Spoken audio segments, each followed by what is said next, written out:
So someone commented, thank you for your comment on my last video, asking the question, actually it was more of a statement, saying that African YouTubers are ruining the continent because we are raising the prices. And I thought it was worth having the conversation. Is it true? Are we messing up the continent, raising the prices, and basically making Africa not livable for the locals?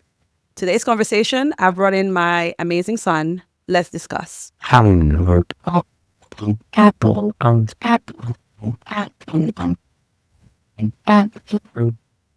guys. Hi, Ethan. So, Ethan, you saw the comment under the video and we're talking about it. What was your response to the comment? I think they're just highlighting it. I don't think that the couple YouTubers that have highlighted it is going to just completely boost the economy in a sense where everything is just going to become unaffordable, like he was trying to make it seem. I actually think it's helping it more than it's ruining it. I think showing shine on a lot of things that were hidden and unknown, and just showing that that here's a easier way of living life than what it was over in the West side of things. I don't think us or the not very many, but there's still a lot, but compared to the amount of YouTubers and the production that there is in first world countries, I don't think that us shining light on the third world countries is just gonna boost the economy that high to where we're buying houses for $300,000, $400,000. Got it. I don't think it's ruining it. Okay. I would highlight, you said third world country. We've never had the conversation. I don't like that word because I don't know how they do their ranking. So just FYI, Africa is not a third world country in my opinion, or like any country in Africa, personally. I'm just saying. But one thing that you did share though is that, because he was saying we are blowing up the spot, right? We are making the country known. And you were saying you don't feel like Gambia is known yet. Like when you're thinking about even the top three countries on the continent, Gambia is not part of the top three. You said you think Lagos, maybe South Africa, maybe Ghana, and that Gambia should not worry. We're not at a point yet where we should worry at all about being known because people actually don't really know Gambia yet. Not yet. And my thing isn't boosting the economy. Isn't that the point of development and whatnot? I feel like gatekeeping beauty or gatekeeping what is here in Gambia, I feel like that's just going to keep the economy down. It's going to keep taxes down and et cetera, et cetera. It's going to keep the wealthy, but it's going to keep the poor just poor. Whereas if the economy gets better and it becomes harder to buy things, it's going to encourage people to work more, et cetera, et cetera, et cetera. It's just going to boost the economy. I don't think, ruining, I feel like. It's a strong word. Yeah.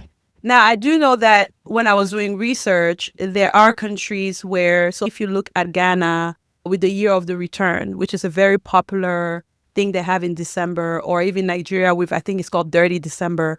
It has definitely, if you look at the number of visas or the number of people that are visiting these countries, you can say, okay, the more popular this country became, the more people started visiting, the more expensive things got. So I can see why people may feel that way. I almost think of it like the argument that African Americans have about Africans, or people have about foreigners, like in America, saying, hey, you're stealing jobs. But I'm like, are they really stealing the jobs? I just think it's not a complete view on cost of, because I think that's what he's talking about, is cost of living rising. We got to talk about inflation. Cost of living is rising everywhere, not just on the continent. So I think that we need to have a more complete conversation. And I don't know that YouTubers are the cause. Now, though, I have seen videos of people saying, hey, want to move to Africa or move to Gambia for $300? Let me show you what $300 is going to buy you. You've lived here.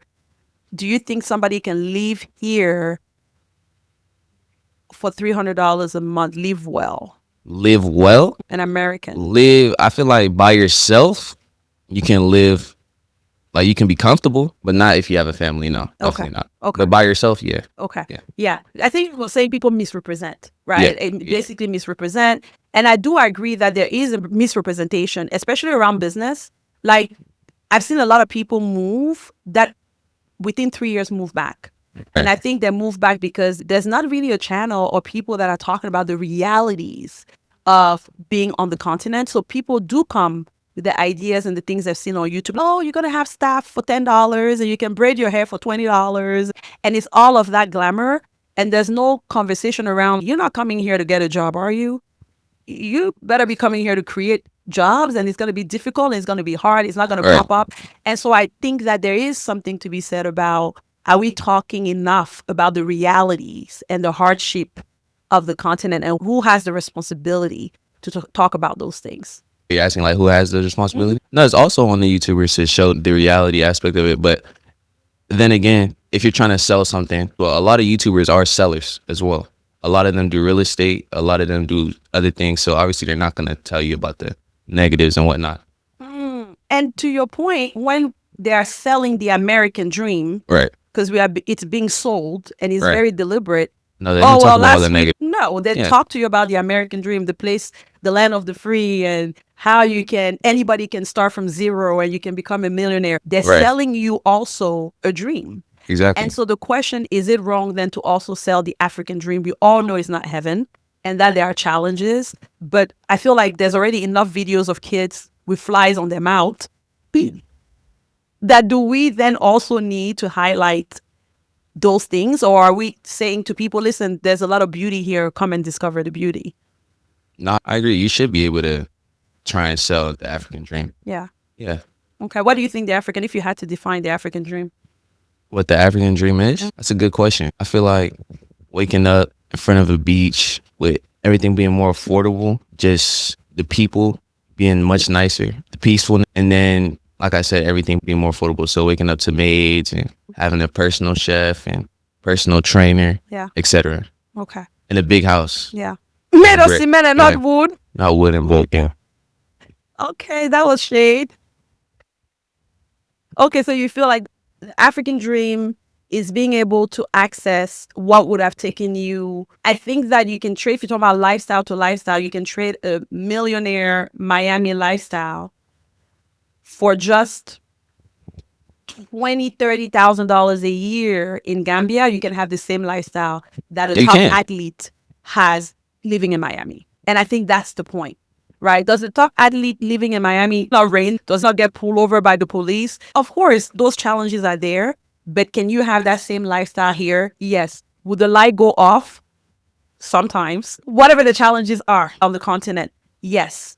But can you have that lifestyle here for $20,000-$30,000 instead of multi of dollars? You absolutely can. I think that is the African dream, really. Yeah. Yeah. Okay. All right. Perfect. So thank you guys so much. We want to hear your thoughts in the comment. Do you agree? Do you disagree? Let's have this conversation. Whose job is it to sell Africa? And is selling Africa and sharing the greatness of the continent, does that mean that we are actually lying or misrepresenting the continent? And are we actually raising the price and the cost of living? Are we to blame? Let us know in the comments because we want to hear. Thank you guys for watching. For more videos like this, make sure that you like, comment, subscribe, and turn on your notification. We'll see you in the next one. Thank you, Ethan. Bye. Yeah. Bye, guys.